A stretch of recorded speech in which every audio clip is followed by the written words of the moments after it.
Her hands shake as she stares at the CEO who destroyed her 5 years ago. But this time, she's not broken. This time, she has 3 secrets he never knew existed. 3 5-year-olds who have his eyes. And he just realized everything he threw away. Before we dive in, comment where in the world you are watching from, and don't forget to click subscribe. The champagne glass shattered against the marble floor, and Amara Wilson didn't even flinch. She was too busy staring at Connor Whitmore's face, at the cruel twist of his mouth as he actually laughed, at the pregnancy test she'd just shown him. Her hands were shaking so badly she could barely feel her fingers, and somewhere in the back of her mind, she registered that this was shock, that her body was trying to protect her from the full weight of what was happening. But it wasn't working because she could hear every word coming out of his mouth with crystalline clarity. "You think this changes anything?" Connor said, and his voice had gone cold, so different from the way he'd whispered her name 3 months ago in that hotel room in Paris, when he'd traced the curve of her spine and told her she was extraordinary. "I'm rich. You're nothing. A junior marketing associate who I happened to sleep with a few times. Did you really think this was going somewhere?" Amara's throat constricted. They were standing in his penthouse office, 47 floors above Manhattan, and through the floor-to-ceiling windows she could see the city glittering like broken promises. She'd come here during her lunch break, her heart pounding with equal parts terror and hope, because despite everything, despite the warnings from her best friend Keisha, despite her own mother's voice in her head telling her that men like Connor Whitmore didn't end up with women like her, she'd believed that what they had was real. "Connor, I'm pregnant," she said, and she hated how small her voice sounded, how it trembled. "With your child. Our child." He moved toward her then, and for one stupid, desperate moment she thought he was going to embrace her, to tell her it would be okay. Instead, he picked up the pregnancy test from his desk with 2 fingers, like it was contaminated, and dropped it into the trash can beside his chair.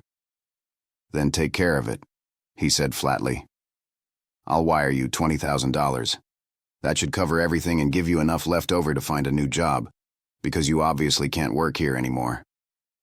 The air felt too thin.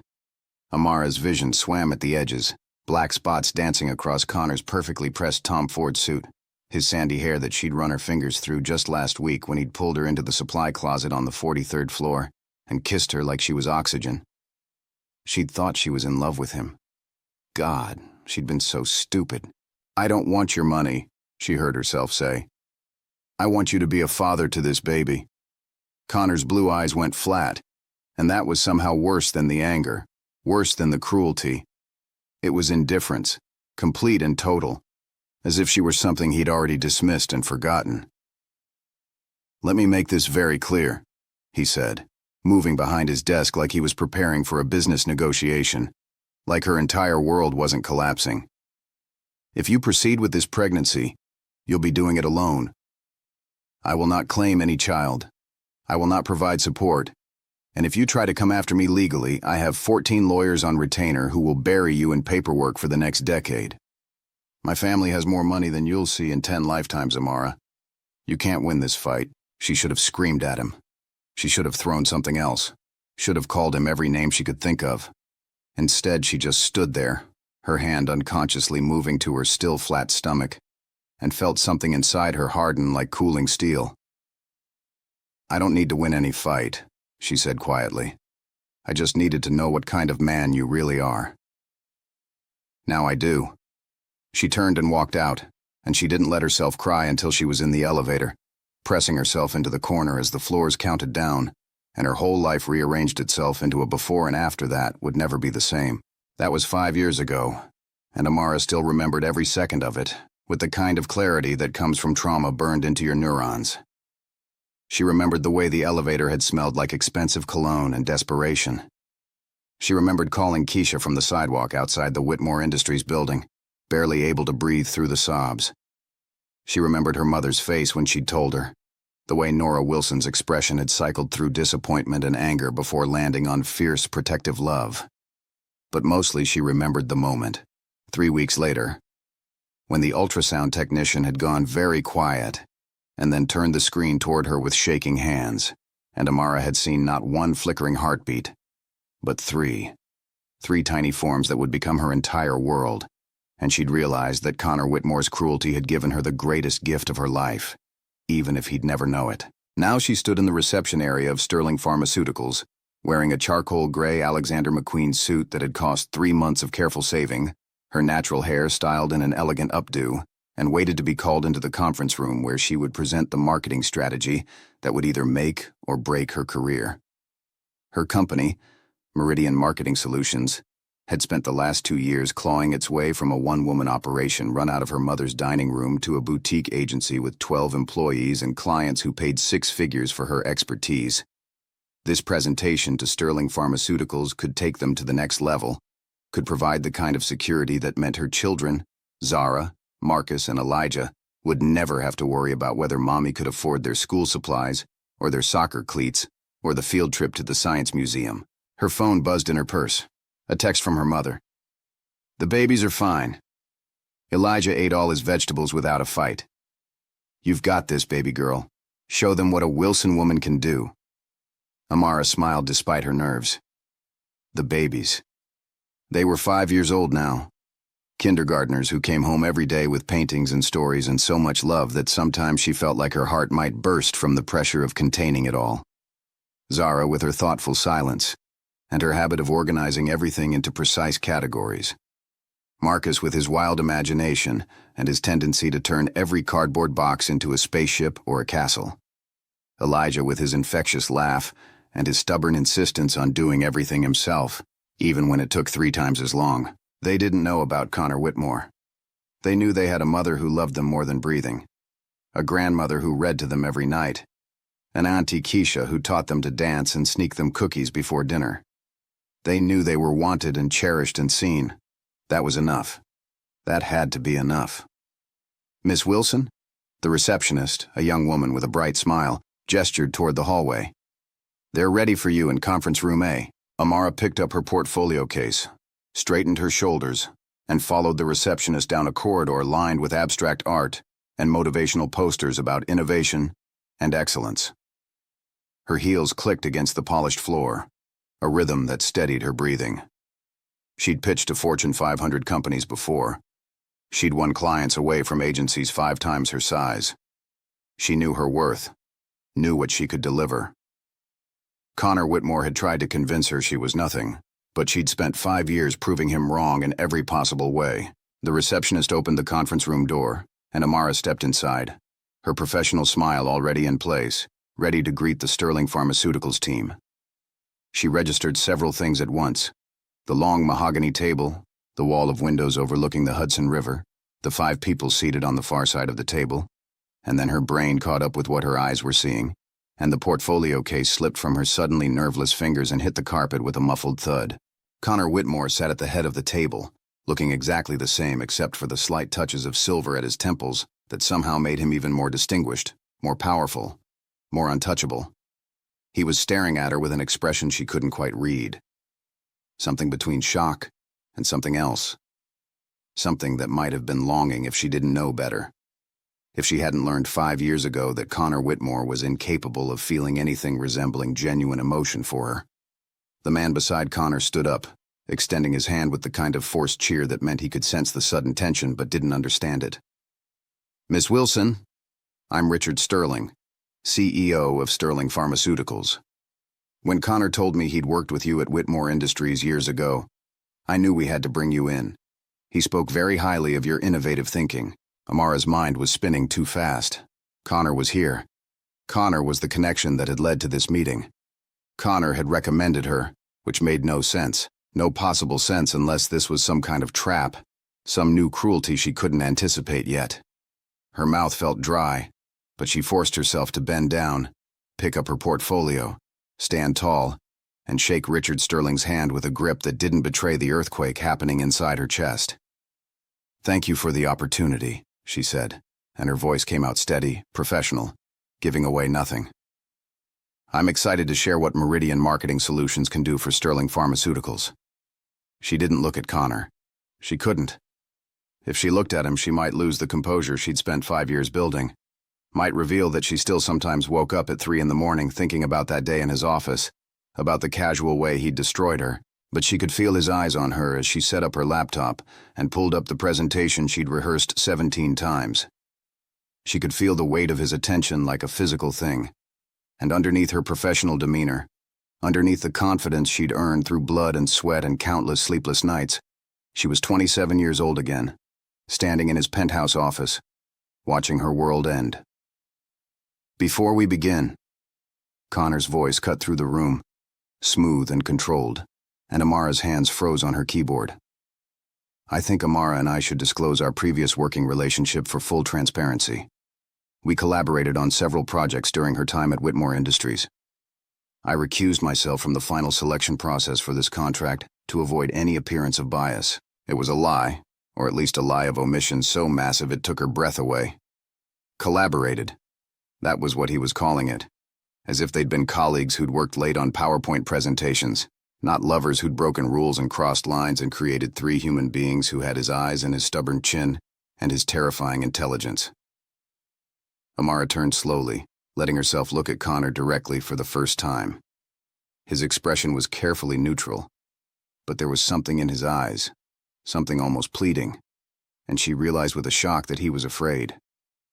Connor Whitmore, who'd faced down corporate raiders and hostile takeovers, who'd been profiled in Forbes at 35 as one of the most ruthless negotiators in Manhattan, was afraid of what she might say in this moment. The power shifted, subtle but seismic. He'd spent 5 years not knowing what had happened to her, not knowing if she'd terminated the pregnancy or kept it, not knowing that his DNA was replicated in 3 kindergartners who were probably right now arguing about whose turn it was to feed their goldfish. Bubbles. He'd moved through his life unscathed while she'd been transformed, destroyed, and rebuilt into something stronger, and now he was worried that she might burn his life down with a single sentence. She smiled, and it was her professional smile, the one that had closed million-dollar deals, but she let it have teeth. "Connor and I did work together briefly. He was an excellent mentor during my early career. I'm grateful for everything I learned during that time." The relief in his shoulders was visible, and that tiny tell told her something important. Connor Whitmore still cared about appearances, about his reputation, about maintaining the illusion of being a good man. That was a vulnerability she could use if she needed to. Not that she would, not that she wanted anything from him, but it was good to know the leverage existed, good to understand that she wasn't powerless anymore. She launched into her presentation, and once she started talking about market positioning and demographic analysis, and the innovative social media campaign she'd designed specifically for Sterling's new anxiety medication, she found her rhythm. This was what she was good at. This was what she'd built from nothing. Connor's presence became just another obstacle to navigate, like a difficult client or a tight deadline, and by the time she reached her closing slide, she could see the interest in Richard Sterling's eyes, could read the body language of the other executives who were already sold. "Questions?" she asked, and her voice rang with confidence. Richard Sterling leaned forward. "This is exactly the kind of fresh thinking we need. The campaign you've outlined would position us as leaders in mental health advocacy, not just pharmaceutical manufacturers. I'm impressed, Ms. Wilson. Very impressed." The meeting shifted into logistics and timelines, and Amara fielded questions with ease, making notes, adjusting projections, negotiating deliverables like this was just another Tuesday. Like her past wasn't sitting 3 feet away wearing a navy suit and watching her with an intensity that made her skin prickle. When the meeting finally ended, she shook hands, collected business cards, promised to send the full proposal by end of week. The other executives filed out, discussing lunch plans and afternoon meetings. And then it was just her and Connor in the conference room, the door swinging shut behind Richard Sterling with a soft click that sounded unbearably loud in the sudden silence. Connor stood up slowly, and Amara noticed the way he moved, careful and deliberate, like he was approaching something dangerous. "Amara, I know you probably don't want to talk to me, but I just need to say, don't." The word came out sharper than she'd intended. She started packing up her laptop with quick, efficient movements, not looking at him. "Whatever you think you need to say, I don't need to hear it. This is business. Let's keep it professional." "I looked for you," Connor said, and there was something raw in his voice that made her hand still on her laptop case. "After you left Whitmore Industries, I looked for you, but you disappeared. No forwarding address. Your phone disconnected. I went to your apartment, and the landlord said you'd broken your lease."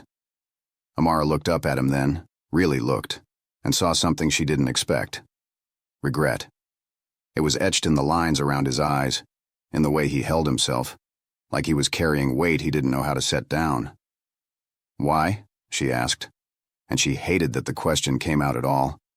Hated that some part of her still wanted to know after all these years. "Why did you look for me?"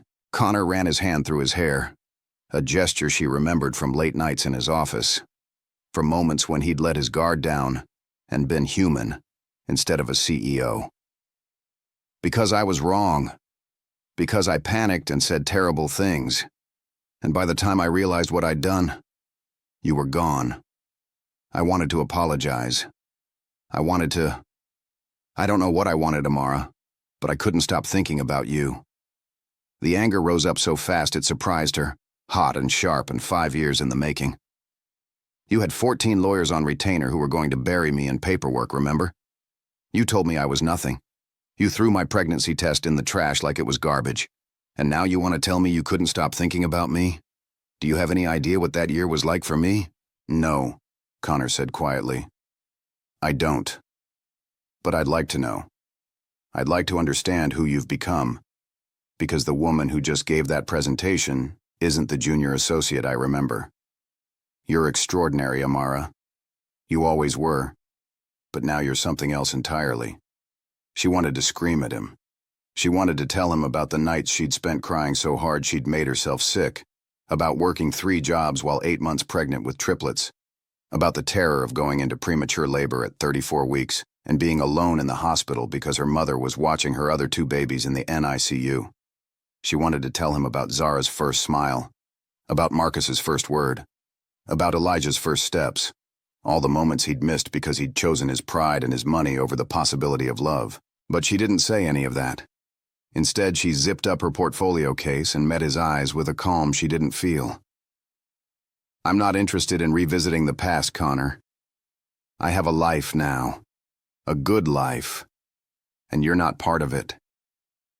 She walked toward the door, and his voice stopped her with her hand on the handle. "Did you keep it? The pregnancy?" Amara's entire body went rigid. This was the moment. She could lie. She could tell him she'd terminated it like he'd wanted, could let him think he'd gotten what he'd demanded. Or she could tell him the truth, could watch his face when he realized he had 3 children he'd never met, could make him carry that knowledge for the rest of his life. She turned slowly, and something in her expression must have given her away, because Connor went pale, actually pale, like the blood had drained from his face. "Oh God," he whispered. "You have a child." "My child. Children," Amara corrected, and she let him hear the steel in her voice. "I have children. 3 of them. 5 years old. Beautiful, brilliant, perfect children who don't know you exist and never will, because you made it very clear that you wanted no part of this. So congratulations, Connor. You got exactly what you asked for. You're nothing to them, and they're everything to me." She watched him process it, watched the calculations happening behind his eyes. 3 children. Triplets. The impossibility and miracle of it. The magnitude of what he'd missed. And then she watched something break in his expression, some wall crumbling, and for the first time since she'd known him, Connor Whitmore looked lost. "Can I meet them?" he asked, and his voice cracked on the words. "Please, Amara. Can I at least meet my children?" The laugh that came out of her was bitter and sharp. "No, absolutely not. You threw away your chance to be their father 5 years ago. You don't get to walk back into our lives just because you suddenly feel guilty or curious or whatever this is. They're mine, Connor. Only mine. I have rights. Do you?" Amara's voice went cold. "Do you really want to go down that road? Because I have witnesses to what you said to me in your office. I have records of every attempt I made to contact you in those first few months. Every letter your lawyers sent threatening me if I pursued child support. I have a paper trail a mile long proving that you explicitly rejected any claim to these children. So please, tell me about your rights." Connor's jaw worked, and she could see him struggling. Could see the CEO who'd built an empire warring with something more primal and desperate. "I made a mistake. The worst mistake of my life. Please don't punish our children for my failures." "I'm not punishing anyone," Amara said, and she felt tears threatening but refused to let them fall. "Not here. Not in front of him. I'm protecting my babies from someone who's proven he can't be trusted. You want to know who my children are? They're everything you said I was nothing. They're joy and hope and unconditional love. They're proof that I was worth something all along, that your cruelty couldn't break me, and they will never, ever be hurt by you the way you hurt me." She opened the door and walked out, and this time she didn't look back, even though she could feel Connor standing in that conference room, probably staring after her, probably realizing for the first time the true cost of the choice he'd made 5 years ago, in a moment of cowardice and pride. Her hands were shaking again as she rode the elevator down to the lobby, but it was a different kind of shaking than before. This was adrenaline and fury, and something that felt almost like victory. She'd faced him. She'd held her ground. She'd protected her children from the possibility of his rejection by never giving him the chance to reject them in the first place. Her phone was already ringing before she hit the street. Connor's name flashed on the screen and she declined the call. It rang again. Declined. A text came through. "Please, I just want to talk. I'll do whatever you want."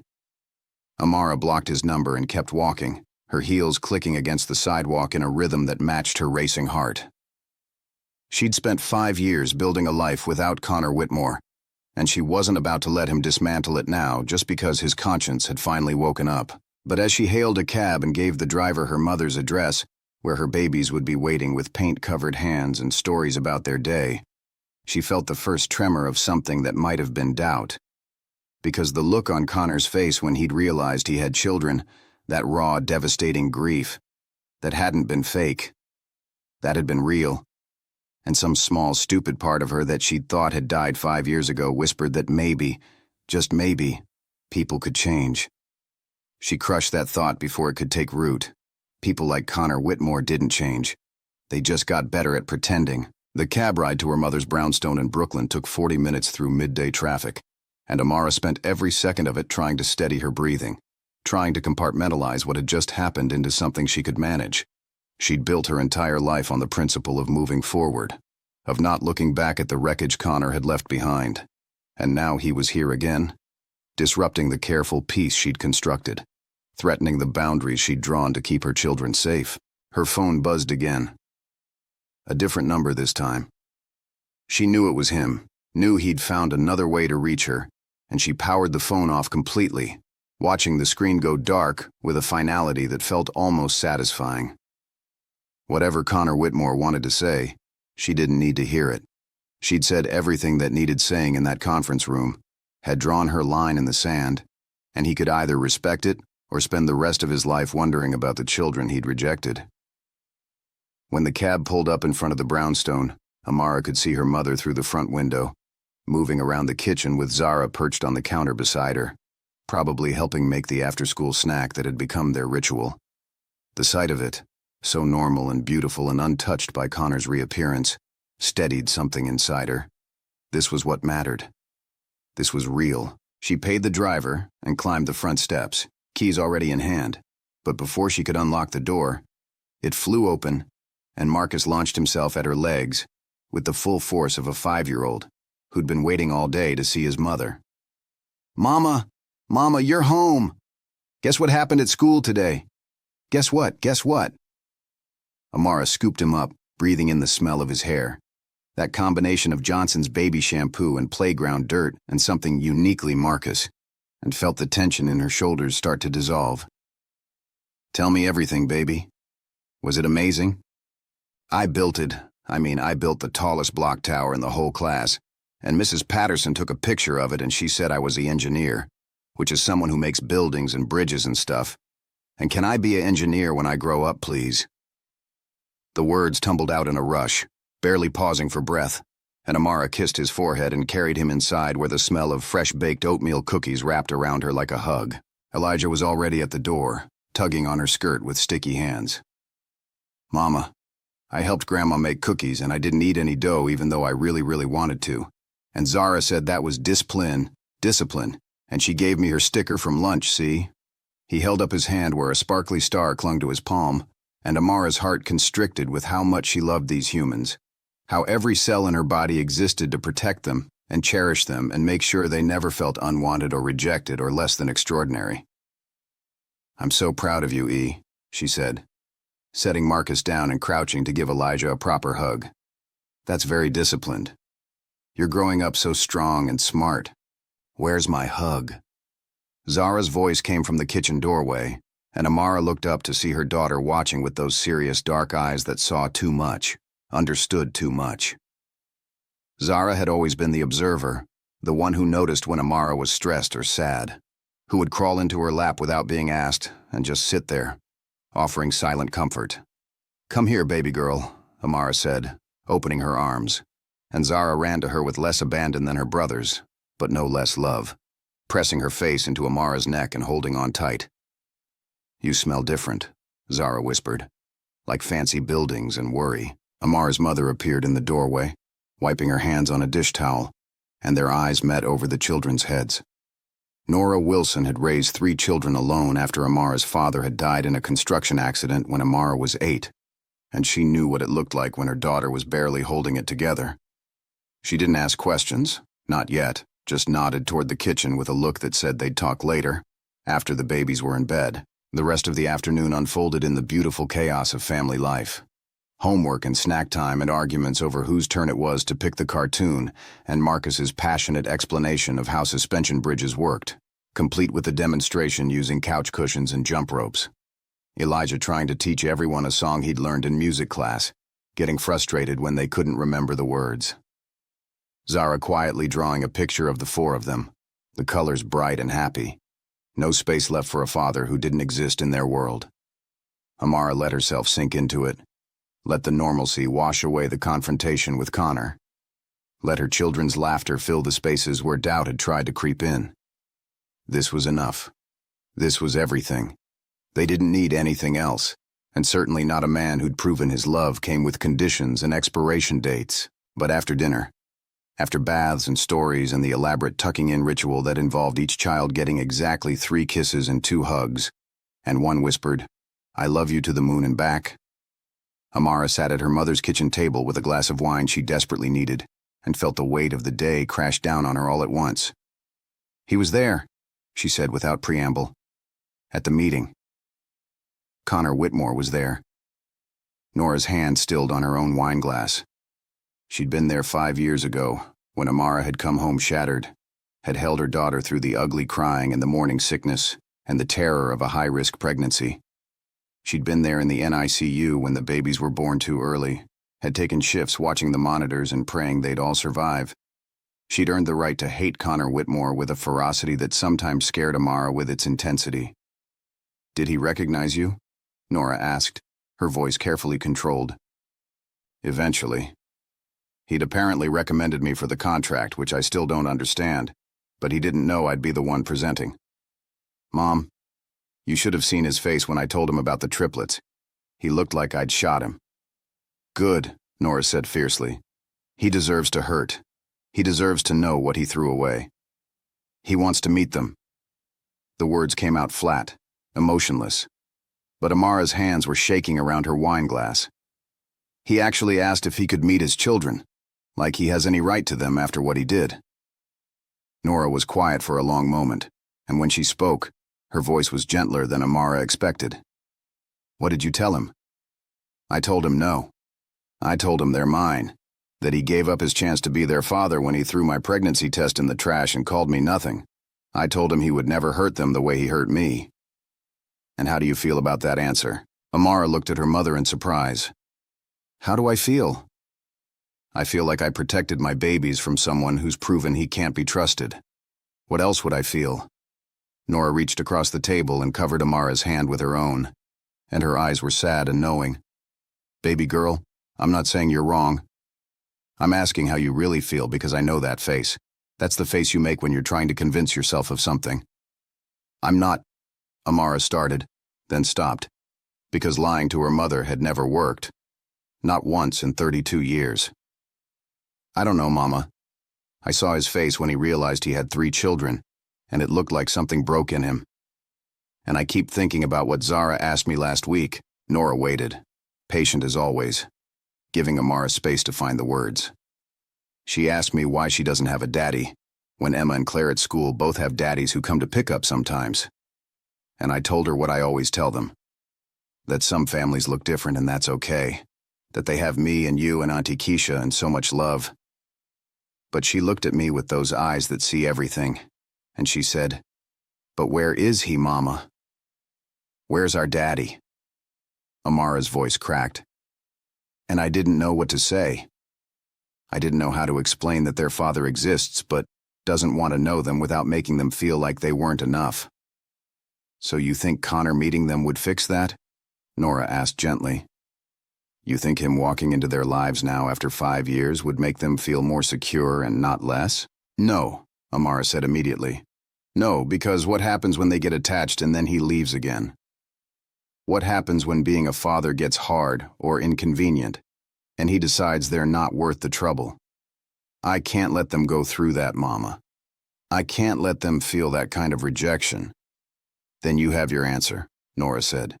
"You're not keeping them from Connor because you're angry or spiteful. You're protecting them from someone who hasn't proven he can be what they need. That's not wrong, baby, that's being a mother."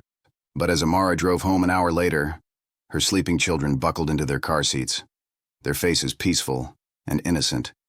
In the glow of passing streetlights, she couldn't shake the image of Connor's face when he'd asked to meet them. The desperation there, the grief. It had looked like genuine pain, and she didn't know what to do with that. Didn't know how to reconcile the cruel man who'd rejected her with the broken one who'd begged for a chance to know his children. Her phone, which she'd turned back on to check for client emails, buzzed with a message from an unknown number. Against her better judgment, she opened it. "I know you have no reason to trust me or believe me, but I need you to understand something. When you told me you were pregnant, I panicked. My father had just died, and I was drowning in trying to run his company, and I was terrified of failing at one more thing. So I pushed you away because that felt safer than admitting I had no idea how to be a father. It was cowardice, pure and simple, and I've regretted it every day since. I'm not asking for forgiveness. I'm not asking you to let me into your life. I'm just asking for a chance to be what I should have been from the beginning. A father to our children. Please, Amara, please don't let my mistakes cost them a relationship they deserve to have." Amara read the message 3 times, and each time she felt something different. Anger at his audacity, doubt about his sincerity, fear that he might actually mean it. And underneath it all, a tiny, treacherous hope that maybe he'd changed, maybe he'd grown, maybe he could actually be someone her children would be proud to call their father. She looked in the rearview mirror at Zara, Marcus, and Elijah, their faces so perfect and vulnerable in sleep, and made a decision that terrified her, but felt like the only path forward. She typed back, "1 meeting. Supervised. If you do anything to hurt them or make them feel unwanted, you will never see them again. This is the only chance you're getting."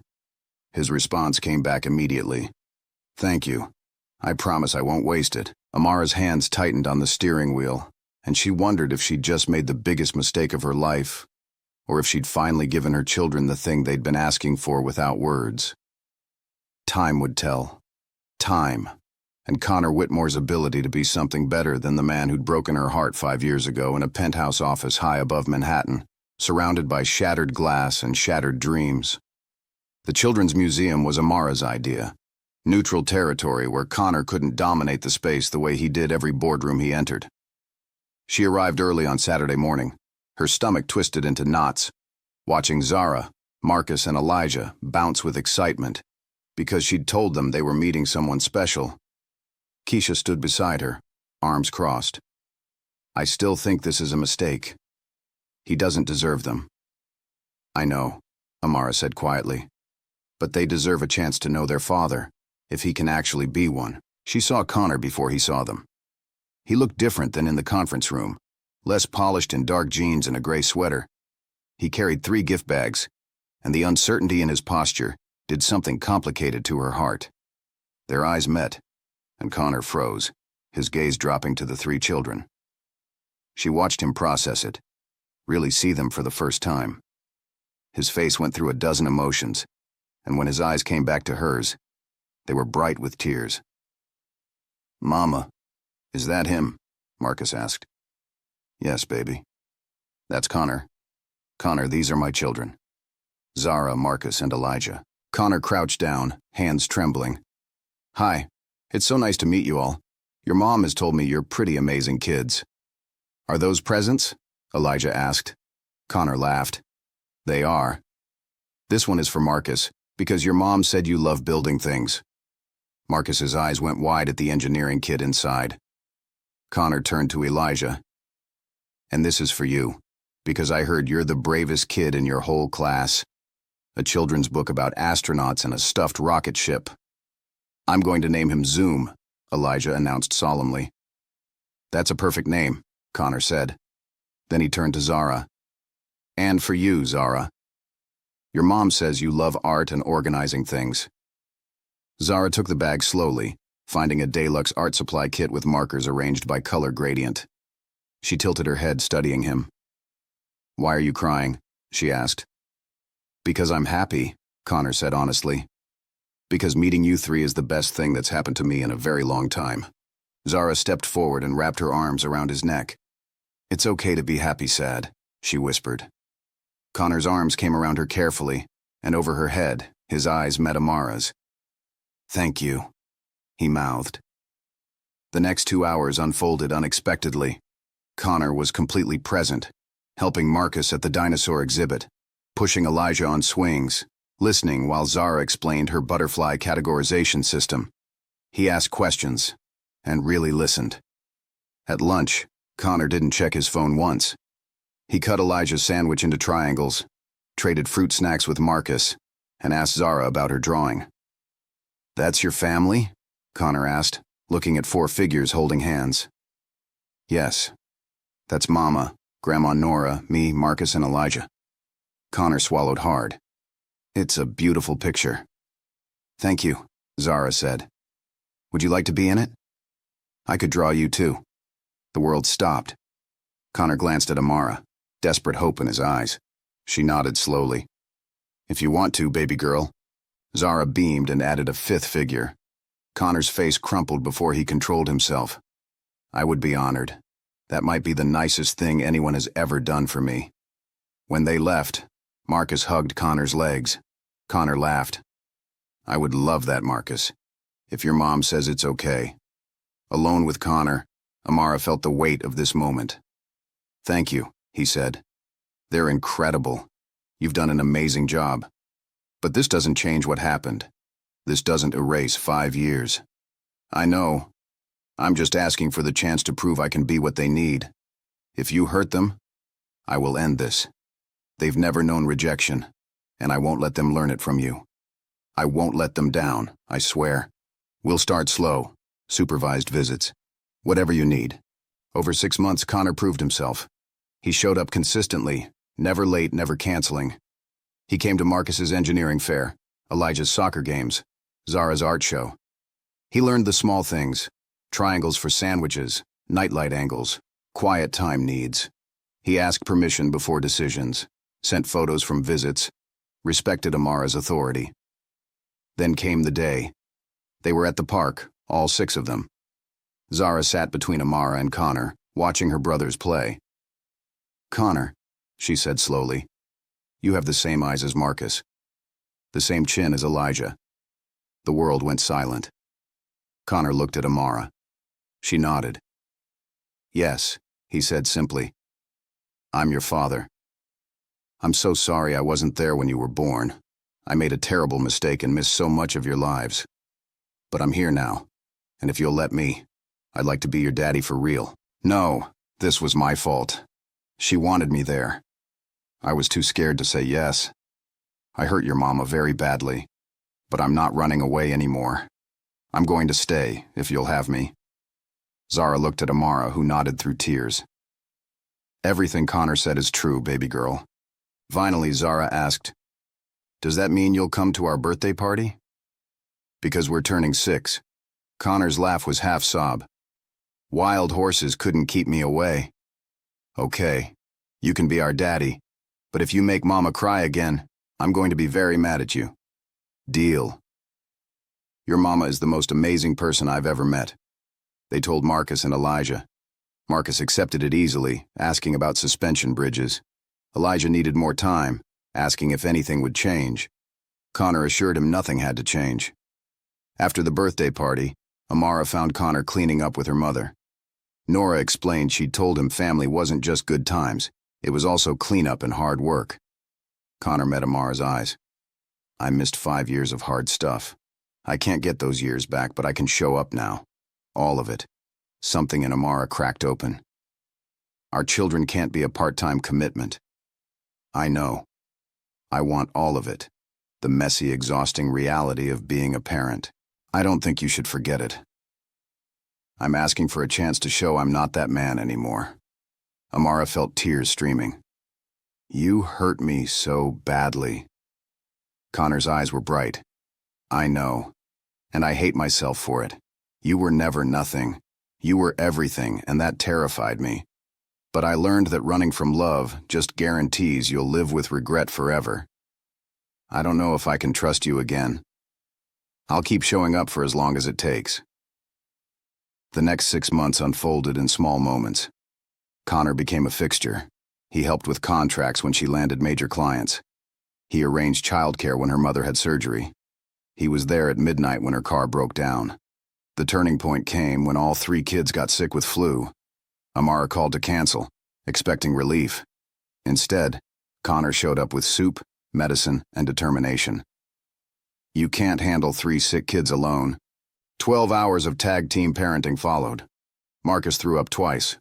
Elijah's fever spiked. Zara cried. Through it all, Connor stayed. At 2 in the morning, exhausted on the couch, Amara looked at him. His rumpled clothes, the spit-up stain, his tired eyes. "You stayed. You could have left." "Of course I stayed. They're my children. You're you. 5 years ago, you would have run. 5 years ago, I was an idiot. I didn't understand that the work is the point, that showing up when it's hard makes it real." He reached for her hand. "I love you, Amara. I loved you 5 years ago but was too scared to admit it. And I love you now. I'm not asking you to say it back. I just need you to know I'm in this. Completely. Forever." Amara looked at their joined hands. 9 months of showing up, of being reliable in every way. "I'm terrified of being hurt again. Then we'll be terrified together." "You're the bravest person I know. If you can do all you've done, you can risk letting me love you the way you deserve." She made a choice. Hope over fear. "I love you too," she whispered. "I probably never stopped, even when I hated you. But I'm done being scared." Connor pulled her into his arms. She melted into the embrace and let herself believe this was real.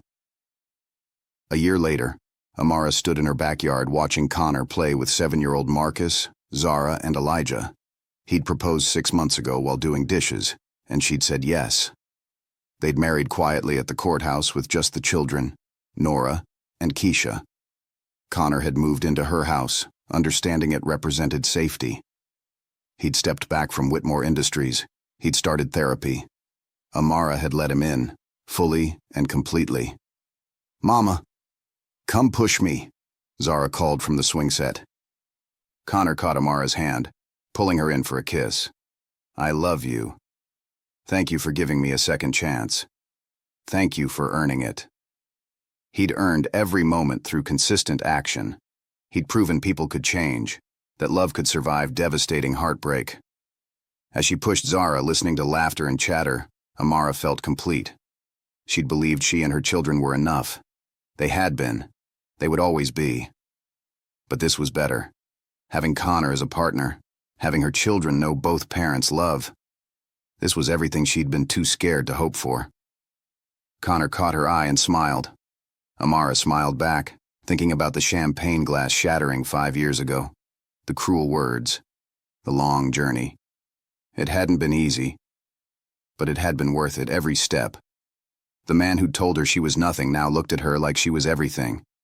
The children he'd rejected now called him Daddy and trusted him with fierce love. That night, sitting on the porch watching stars, Amara said, "I'm glad you came back. I'm glad you became someone who could stay." Connor pulled her closer. "I'm glad you let me. You gave me the greatest gift, our children, and a second chance to love you the way you always deserved." The years that followed their marriage were not perfect, because real life never is. But they were full in ways that mattered deeply to everyone in the family. Marcus grew into a brilliant young engineer, his mind constantly working on the next project, the next innovation that would push boundaries. Connor spent countless hours in their garage that had been converted into a workshop, helping Marcus build increasingly complex machines, learning from his son as much as teaching him. They worked side by side on robotics projects and bridge designs, their heads bent together over blueprints and prototypes. And Amara would sometimes stand in the doorway watching them, marveling at the relationship they'd built from nothing, from rejection and absence into this beautiful partnership. Zara's art evolved from crayon drawings to stunning paintings and mixed media pieces that showed a depth of emotion and understanding far beyond her years. Her work explored themes of family and belonging, of brokenness and repair, and every single piece she gave to Connor was framed and hung in his office at Whitmore Industries. His workspace became a gallery of his daughter's work, and when business associates commented on the art, Connor would light up with pride and say, "My daughter created these.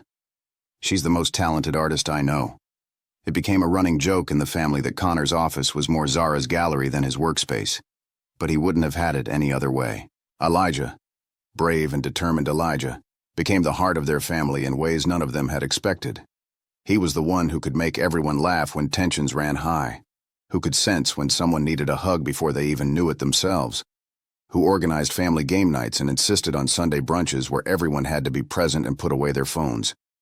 He had inherited Amara's emotional intelligence and Connor's determination, and he used both to keep his family connected and grounded even as everyone's lives got busier and more complicated. Amara's business continued to thrive beyond what she'd ever imagined possible when she'd been running Meridian Marketing Solutions from her mother's dining room. She expanded to 3 offices, hired 40 employees, and became one of the most sought-after marketing strategists in the industry. Connor sometimes consulted on her biggest deals, offering his business expertise when she asked for it, but he never tried to take over, never made her feel like she needed his help to succeed. Instead, he became her sounding board, her partner in the truest sense of the word, celebrating her victories as if they were his own, and helping her strategize through challenges without ever making her feel diminished or incompetent. They learned to balance demanding careers with family life, to show their children through example that success wasn't measured only in money or status, but in the quality of the life you built and the people you chose to share it with. They had family dinners most nights, even if it meant eating at 8 o'clock because of conflicting schedules. They took vacations where work phones stayed off and everyone was fully present. They showed up for school events and recitals and games, no matter how important the business meeting they had to reschedule. There were hard moments too, because healing from the kind of wound Connor had inflicted didn't happen overnight or stay healed forever without maintenance. There were arguments, nights when old hurts surfaced, and Amara found herself wondering if she'd made a mistake in trusting him again, if she'd been naive to believe people could really change. There were times when Connor's work demands pulled him away, and she felt the old fear creeping back, the terror that he would choose his career over their family the way he had 5 years before.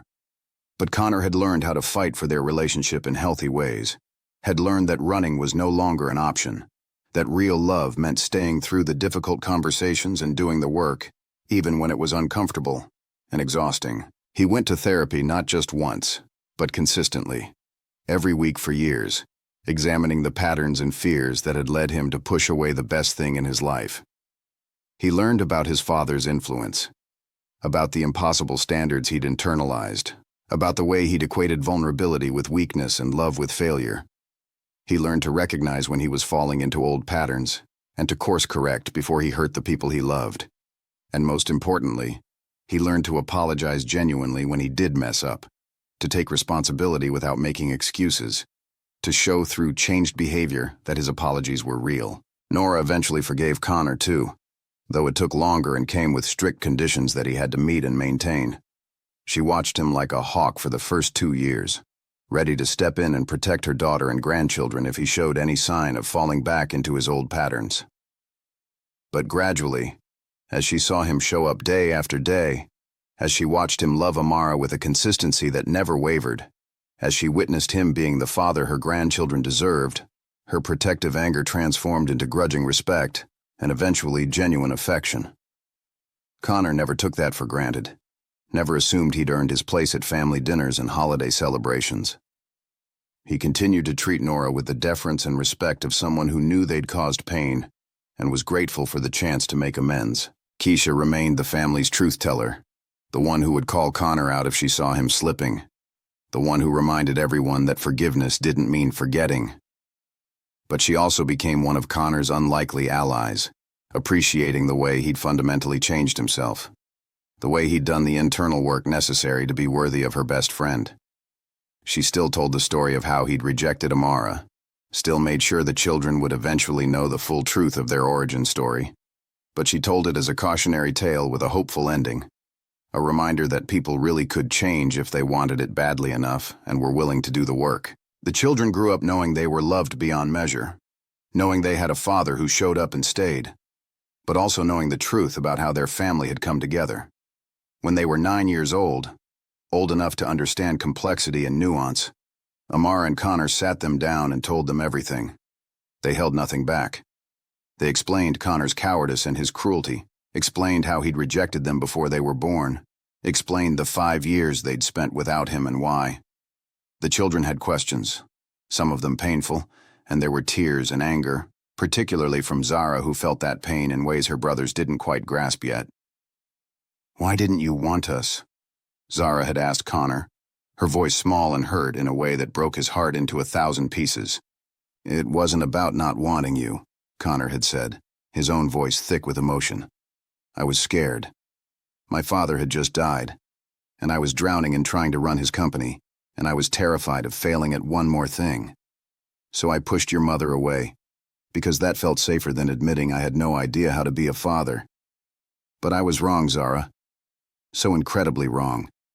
And I've spent every day since then trying to make up for that mistake."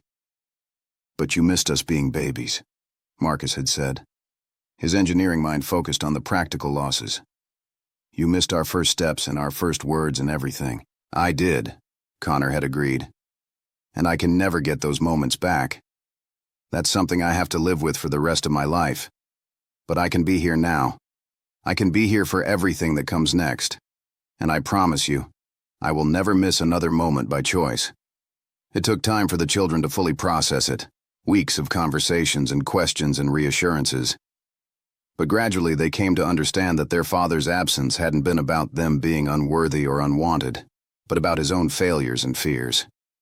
They saw that he'd done the work to change, that the man telling them this painful truth was not the same man who'd rejected their mother 5 years before. And most importantly, they saw that their mother had been strong enough to survive that rejection, to build a beautiful life without him, and then brave enough to let him back in when he'd proven himself worthy. As teenagers, they began to truly appreciate the complexity of their parents' story. They saw the way Connor looked at Amara, with a reverence and gratitude that never faded even after years of marriage. They saw the way Amara had transformed pain into power, had taken rejection, and used it as fuel to build an empire and raise 3 humans who would never doubt their worth. They learned that love wasn't always easy or simple, that it sometimes required forgiveness for terrible mistakes, that the strongest families were often the ones that had been broken and carefully, painstakingly repaired. Marcus went on to study engineering at MIT, calling Connor every week to discuss his projects, never taking for granted the father-son relationship they'd built from nothing. He would tell his college friends about his dad helping him with his first robot, about the hours they'd spent in the garage together. And he never mentioned that Connor hadn't been there for his first 5 years, because those years had stopped mattering compared to all the years that came after. Zara got accepted to the Rhode Island School of Design, her portfolio a testament to the emotional depth she'd inherited from both parents, her artist statement talking about how her work explored themes of family and repair, and the beauty that came from putting broken things back together. And Elijah earned a scholarship to play soccer at a Division I school, his confidence and determination a direct result of having parents who'd shown him what it meant to fight for what mattered, to never give up even when things seemed impossible. And through it all, Amara and Connor stood side by side, watching their children grow into remarkable humans, knowing that every struggle, every tear, every moment of doubt had been necessary to create the family they'd become. They attended college orientations together, helped the kids pack for dorm rooms, cried together when their babies left home, and marveled at how fast it had all gone. How the tiny 5-year-olds who'd met Connor at the Children's Museum were now adults making their own way in the world. On their 10-year wedding anniversary, Connor took Amara back to that Children's Museum where he'd first met the triplets. It was late, after hours, and he'd somehow arranged for them to have the place to themselves, walking through the exhibits holding hands, remembering that terrifying, hopeful day when everything had changed, when he'd been given a chance he didn't deserve, and had vowed to spend the rest of his life earning it.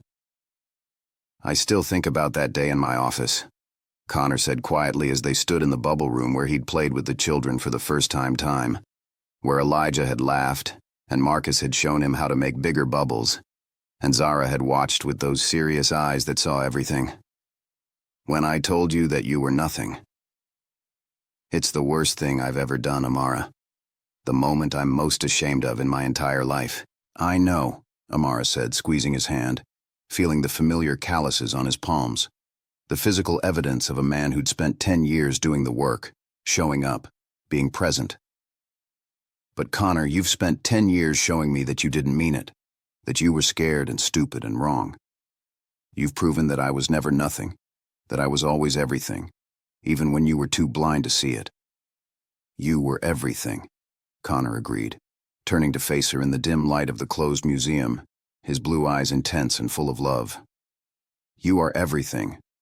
You and our children and this life we've built together. I wake up every morning grateful that you gave me a second chance, that you saw past who I was, to who I could become, that you were brave enough to risk your heart again after I'd shattered it so completely." "You did the work," Amara reminded him, reaching up to touch his cheek, feeling the stubble there, the realness of him. "I gave you the chance, but you did the work to become worthy of it. You went to therapy, you examined your patterns, you showed up consistently for 10 years, through sick kids and hard conversations and moments when it would have been easier to run. That matters, Connor. That's what makes this real and lasting." "I had a good teacher," Connor said softly, pulling her closer. "You showed me what real strength looks like, what real love looks like. You took your pain and your anger, and you transformed it into something beautiful. You raised 3 incredible children largely on your own, built a business empire from nothing, and somehow still found it in yourself to forgive me when I didn't deserve it. You're the strongest person I've ever known, Amara Wilson Whitmore, and I'm going to spend the rest of my life trying to be worthy of you." "You already are," Amara said, and she meant it with every fiber of her being. "You became worthy the moment you decided to change, the moment you chose to do the work instead of running away. You're not that scared boy in the penthouse office anymore. You're the man who shows our children what it means to be a good father, a good partner, a good person. You're the man I choose, every single day, to build this life with."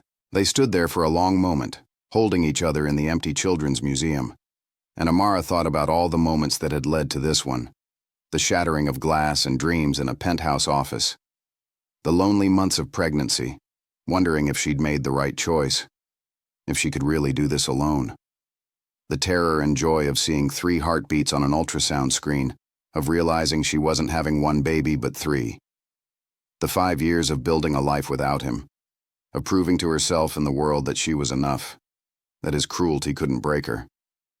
The shock of seeing Connor again in that conference room at Sterling Pharmaceuticals. The careful, terrifying process of letting him back in, of allowing him to meet their children, of watching him prove himself day after day, until she couldn't deny anymore that he'd changed, that he'd become someone worthy of their love. Every moment had been necessary, Every heartbreak, every triumph, every decision had led them here, to this life they'd built together, to this family that was stronger for having been broken and repaired.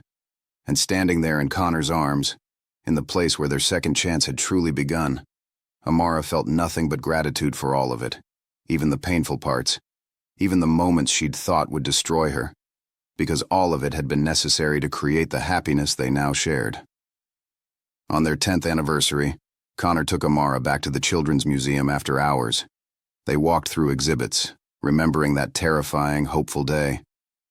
"I still think about that day in my office," Connor said quietly, "when I told you that you were nothing. It's the worst thing I've ever done.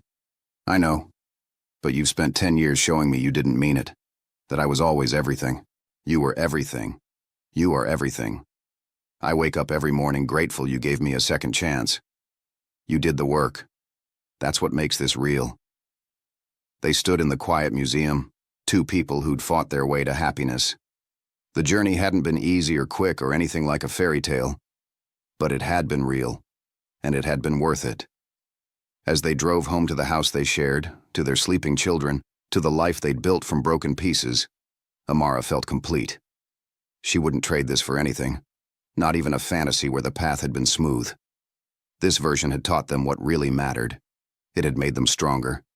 It had made them family in the truest sense, forged not just by blood, but by choice, by forgiveness, by the daily decision to love each other through everything. That night in bed, Connor caught Amara's reflection in the mirror and stopped just to look at her. Older now, laugh lines around her eyes, gray threading through black hair, her body different than at 27, but more beautiful to him than ever, because he understood the strength and resilience and fierce love that made her who she was. "What?" Amara asked. "Just loving you. Just being grateful you let me." She turned to face him. In her eyes he could see everything they'd been through, every hard conversation and tearful night and moment of doubt, but also every triumph and joy and victory. "I love you too, even when I didn't want to, even when I was terrified. I loved you, and I was right to. You proved me right. You became the man I always believed you could be." They held each other, and Connor thought about that day 10 years ago, about 3 small faces looking up at him. He thought about all the moments since, mundane and extraordinary, homework help and bedtime stories, dance recitals and soccer games, teenage drama and family dinners, every ordinary moment that added up to this extraordinary life. He knew with absolute certainty that every choice in the last 10 years had been right, that showing up and staying and doing the work had given him everything that mattered. Loving Amara and their children was the only success that counted, the only legacy worth leaving. He'd accomplished this family, this love, this life, and that was more than enough. That was everything. As they left the museum and drove home through the quiet city streets, Amara rested her head on Connor's shoulder in the back of the car they'd hired for the evening, and she thought about the woman she'd been 5 years before their reunion. The woman who'd stood in that penthouse office and heard the man she loved tell her she was nothing. That woman had been broken, but not destroyed. That woman had found strength she didn't know she possessed. That woman had built a life worth living from the ashes of her shattered dreams.